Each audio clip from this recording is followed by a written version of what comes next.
네, 민주당이 결국 징벌적 손해배상제를 담은 언론중재법 개정안을 상임위원회에서 강행 처리했습니다.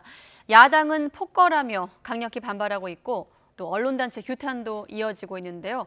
대선 앞두고 역풍, 또 나아가 14년 전 노무현 정부 당시 상황이 재현될 수 있다는 지적도 나오고 있습니다. 왜 그런지 송재인 기자가 보도합니다.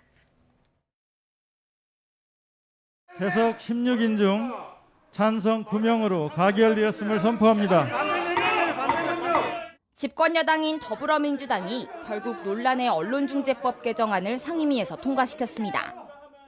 언론계와 야당의 반발에 일부 규정이 완화되긴 했지만 언론 자유 위축 우려를 낳았던 허위, 조작 보도에 대한 최대 5배의 징벌적 손해배상제 적용 조항은 그대로 담겼습니다. 오보도에 대해서 그것에 대해서 국민들 피해가 많으니 구제하지 않은 것은 다 동의하시는 것이죠. 네.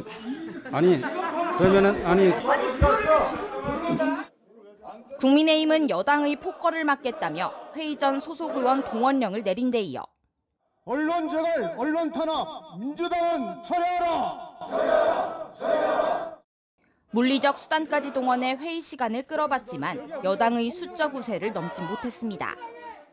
허위, 거짓 뉴스에 대해서 민형사상의 조치를 할 수 있는 길은 이미 다 법으로 정해져 있습니다. 민주당이 오는 25일 본회의 처리를 목표로 이렇게 법안을 밀어붙인 건 결국 강성 지지층 표심을 의식했다는 분석이 지배적입니다. 실제 여론조사에서도 민주당 지지층의 법안 찬성률은 압도적입니다.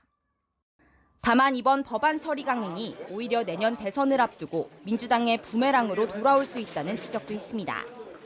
지난 2007년 노무현 정부가 정권 후반기 지지율이 고전하던 상황에서 취재 지원 선진화를 이유로 각 부처 기자실을 대폭 축소하려 했던 때 벌어진 상황이 재현될 수 있다는 겁니다.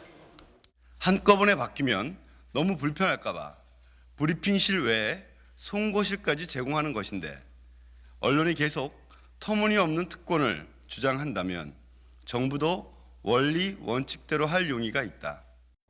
기자실을 완전히 폐쇄할 수 있다. 다음 정권에서 부활하지 않게 확실히 대못질하겠다는 당시 발언이 알려지면서 여론 악화는 물론 언론 탄압이라는 질타가 쏟아졌습니다. 결국 이명박 정권이 들어서며 흐지부지 됐지만 대표적인 언론개혁 실패 사례로 남았습니다.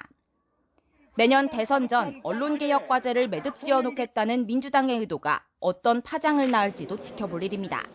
YTN 송재인입니다.